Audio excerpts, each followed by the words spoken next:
सुंदर समय है कि परमेश्वर ने मुझे ये मौका दिया कि मैं आप सभी के बीच में प्रभु का सुसमाचार सुना सकूं। और आइए हम परमेश्वर के वचन में जाएंगे। उससे पहले मैं आप लोगों को ये बताना चाहूंगा कि आज जिस विषय में हम थोड़ी सी चर्चा करेंगे और जिस बारे में हम सीखेंगे वो है पवित्र आत्मा के बारे में, परमेश्वर की आत्मा के बारे में। कि जब वो हमारे बीच में होती है, जब परमेश्वर की आत्मा हमारे साथ होती है तो कैसे कार्य होते हैं और वो होती क्या है, और हमें उसके पवित्र आत्मा के क्या रूल्स होते हैं, क्या चीजें होती है जो हमें माननी चाहिए और जिसके हिसाब से करनी चाहिए। आप में से कितने लोग हैं जिन्होंने परमेश्वर की पवित्र आत्मा को महसूस करा? आप सभी ने परमेश्वर की पवित्र आत्मा को महसूस करा? क्या थोड़ा बहुत आप लोग इतना बता सकते हैं? ज्यादा नहीं, कुछ ही लोग बता सकते कि प्रभु की जब पवित्र आत्मा आप लोगों ने अपने अंदर देखी, महसूस करी, तो आप लोगों को कैसा लगा?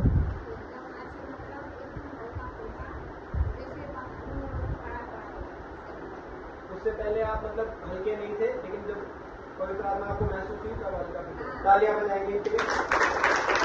और किसी का कोई अनुभव? मैं भी एक अनुभव आप लोगों से शेयर करूंगा। उससे पहले मैं सोच रहा हूँ पहले आप लोगों का थोड़ा जानूं। और किसी को कुछ महसूस हुआ हो कभी आराधना करते समय, प्रार्थना करते समय कि हाँ परमेश्वर की आत्मा ने मुझे छुआ और मुझे ऐसा महसूस हुआ? किसी को भी? कोई है? अभी सबके हाथ खड़े थे जिन लोगों ने बताया था कि हाँ हमने परमेश्वर की आत्मा को महसूस किया। कुछ ही लोग पूछ रहा हूँ, ठीक है। 2 लोग और बहनों में से कोई बता सकते हैं, और फिर 2 लोग भाइयों में से। बहनों में से कोई 2 और हैं?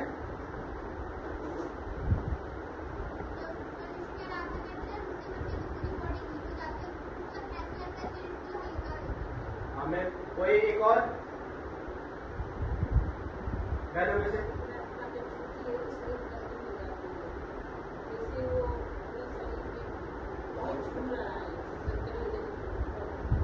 कुछ ऐसा महसूस होता है आप लोगों को कि थोड़ा फ्री हो गए हैं, थोड़ा भारी से आए हैं और हल्का हो जाते हैं, ऐसा महसूस करते हैं आप लोगों को?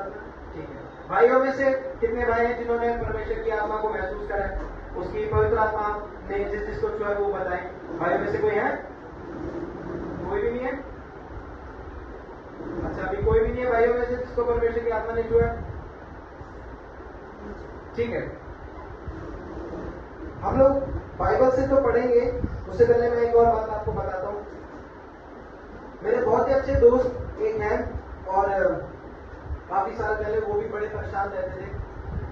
शायद आप लोग भी अपनी किसी दिक्कत परेशानी के साथ यहाँ आए हो या कोई दुख संकट आपके साथ हो। तो मेरे वो दोस्त भी बहुत ज्यादा परेशान रहते थे कुछ उनके पर्सनल इशू की वजह से, और वो ज्यादातर अकेला रहना बड़ा पसंद करते थे। तो वो अकेले रहते थे तो क्या होता था, और वो परमेश्वर के मानने वाले थे, लेकिन फिर वो परमेश्वर से सवाल करते थे कि ऐसा क्या हो गया कि प्रभु कि मेरे साथ ये बुरे पे बुरा होते जा रहा है।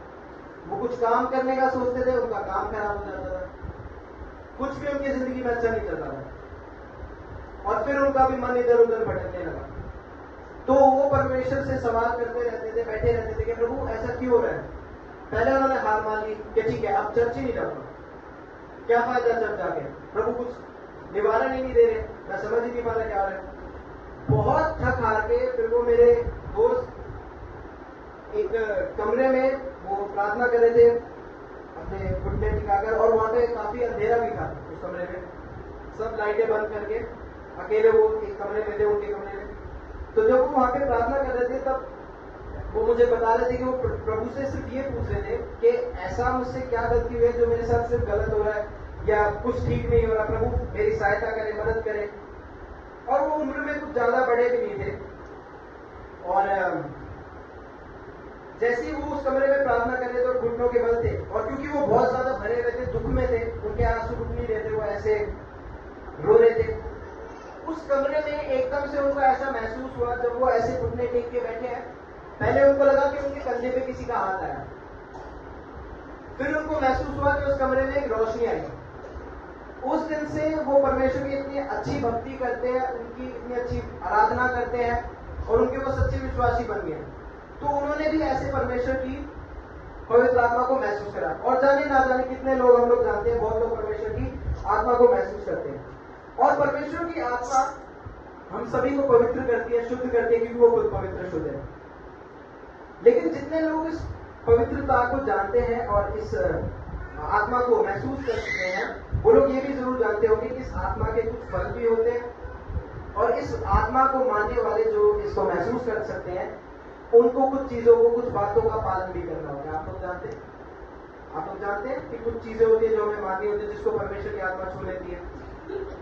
जैसे कि हम लोग आते ऐसे है कि हम शायद पाप के जीवन से आते हैं, फिर हम 4 दिन चर्च आते हैं, फिर 5वें दिन चर्च आते हैं, 6ठे दिन क्या होता है, परमेश्वर की आत्मा में छू ही लेती है। और जब परमेश्वर की आत्मा में छू लेती है तो वो हमें खुद ब खुद चीजें सिखाती है कि हमें कैसे क्या करना है, आगे हमें कैसे परमेश्वर के मार्गों में चलना है, ईमानदारी से कैसे हमारे काम को करना है और कैसी चीजें हमें सीखनी है।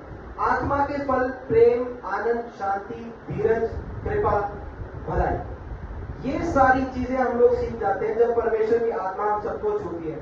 हम सब लोग, जैसे मान लीजिए कोई भी है एक दूसरे से नफरत करता है, तो जब आत्मा उसको छूती है तो वो प्रेम करना सीख जाता है, वो माफ करना सीख जाता है, उसके जीवन में आनंद आ जाता है। जैसे कि मैंने बताया कि मेरा दोस्त काफी दुखी था, अब वो सबसे अच्छा आराधक है, वो पूरे जोश के साथ परमेश्वर की आराधना स्तुति करता है।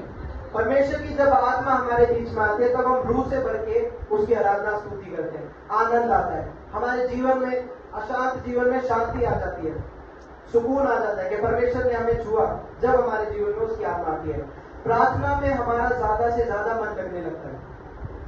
जो लोग प्रार्थना में बैठ नहीं पाते, दिक्कत परेशानी होती है, शैतान उनको खींचता है। जब परमेश्वर की आत्मा आती है तो बहुत से कार्य आप सबने देखे हैं और आप सभी के जीवन में होते भी हैं। और परमेश्वर की आत्मा के पहले हम लोग कैसे होते हैं वो मैं आपको बताता हूं। अब मान लीजिए ये ग्लव्स है, ठीक है, अभी इसमें 1% भी पावर नहीं है, और अगर मैं इसके ऊपर कुछ भी फेंकूंगा या मैं इसको बोलूं कि ऐसे खड़ा रहे और मैं कुछ इस पे फेंकूं, तो क्या ये उसका वजन झेल पाएगा? नहीं। एक बार कोशिश करते हैं।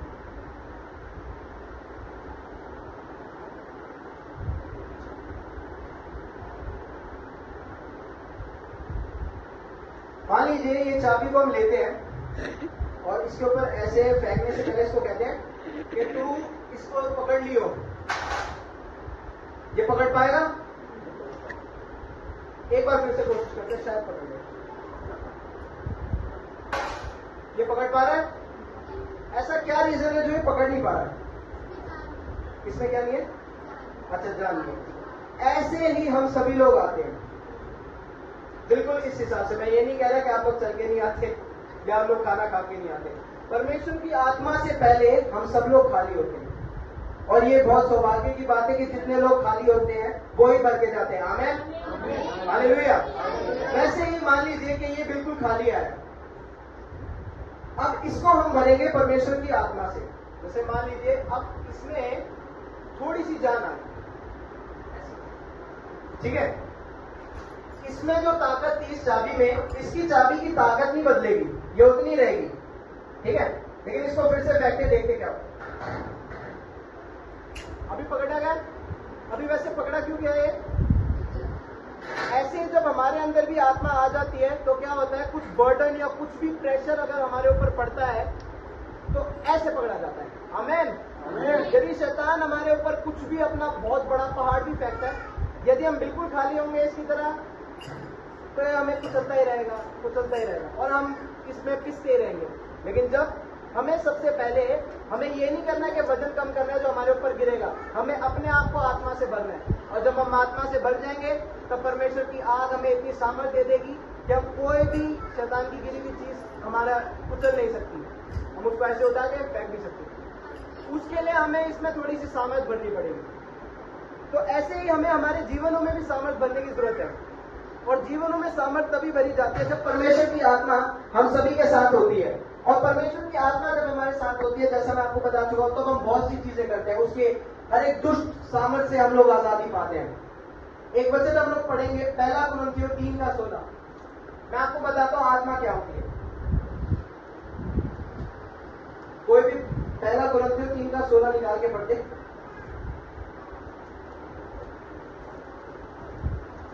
क्या तुम नहीं जानते कि तुम परमेश्वर का मंदिर हो और परमेश्वर का आत्मा तुम में वास करता है? वचन बता रहा है कि आप लोग नहीं जानते कि तुम परमेश्वर का और मैं तुम में। तो हम लोग अगर यहाँ वहां देखेंगे तो शायद हमें आत्मा ना मिले, हमें अपने अंदर देखने की जरूरत है। हम जब मैं आप लोगों को कहता हूँ या पास्टर आपको कहते हैं कि आप लोग प्रार्थना कीजिए, तब आप अपने अंदर देखिए कि पवित्र आत्मा कैसे आपके अंदर है और कैसे कार्य कर रही है।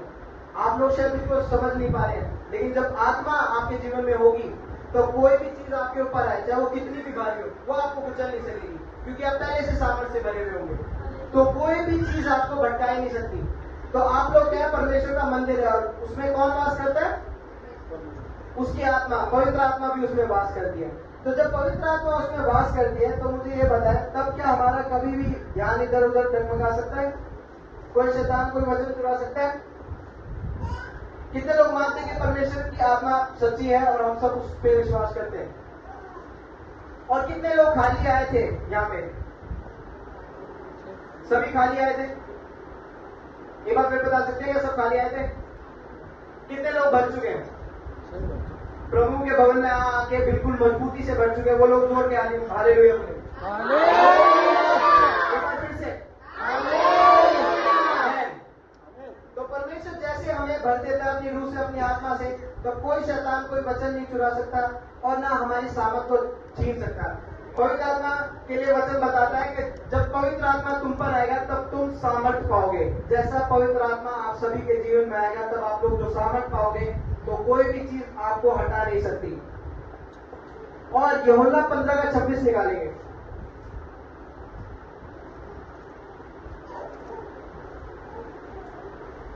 कुछ चीजें और हम जानेंगे कि पवित्र आत्मा हमारे जीवन में क्या करता है।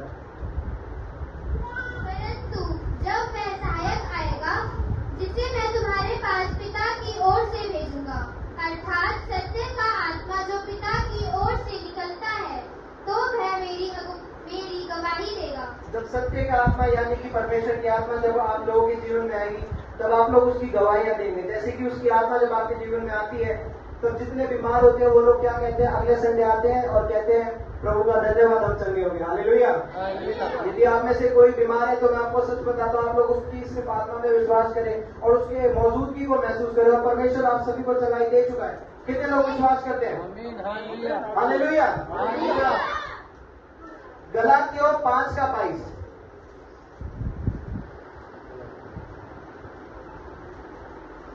जब पवित्र आत्मा हमारे जीवन में होता है तब हम और क्या महसूस करते हैं, हम ये जानेंगे। और आत्मा का फल प्रेम, आनंद, मेल, धीरज। 22 से 23। और कृपा, भलाई, विश्वास, नम्रता और संयम है। ऐसे ऐसे कामों के विरोध में कोई भी व्यवस्था नहीं।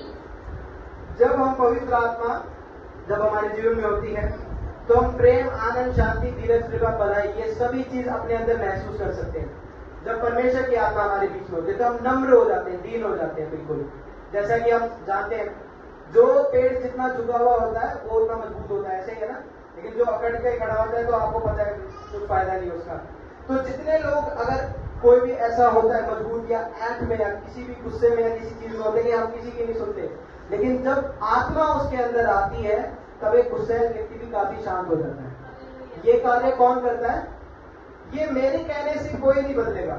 यदि मैं आप लोगों के बजाय, आप सब लोग प्रभु के बच्चे हैं, अगर किसी और को सुनाऊंगा, मान लीजिए कोई गुंडागर्दी करता हो, या उन सबको मैं बोलूं कि आपके जीवन में आत्मा आएगी, आप लोग प्रेम सीखेंगे, शांति आएगी, तो वो लोग शायद इन सब का मजाक सोचें कि ये सब कैसे होगा। तो मेरे बोलने से कुछ भी नहीं होगा। वो कैसे होगा? जब ये चीजें हमारे जीवन में आएगी और उस भाई के जीवन में आएगी तो वो खुद ब खुद बदल जाएगा। हालेलुया। तो आप लोगों को क्या प्रार्थना करनी है अपने जीवनों के लिए कि हमारे जीवनों में पवित्र आत्मा के फल है, पवित्र आत्मा हमारे जीवन में है, ताकि जो चीजें या कुछ छोटी मोटी कमियां भी यदि हमारे जीवन में है कि कुछ कार्य हमारा हो नहीं रहा, प्रभु हम लगातार चर्च आ रहे, हम प्रार्थना करें, लेकिन प्रभु फिर भी ऐसा हो नहीं रहा, ना जाने क्या दिक्कत है, मैं समझ नहीं पा रहा, कुछ कमी जरूर होगी हमारी प्रार्थना में या किसी चीज में, तो वो आप लोग पवित्र आत्मा से मांगे, परमेश्वर से कहेंगे प्रभु तेरी पवित्र आत्मा से भर के मैं ऐसा खाली नहीं रहना चाहता, प्रभु तू मेरे हाथों में और मुझ में तू सामर्थ्य दे, वो बल दे कि कोई अगर शैतान मुझ पे कुछ भी फेंके वो मेरा कुछ बिगाड़ ना सके, क्योंकि मुझ में सामर्थ्य भरी हो। ऐसी प्रार्थना परमेश्वर से करेंगे। और हम आगे बढ़ेंगे मत्ती 3:11।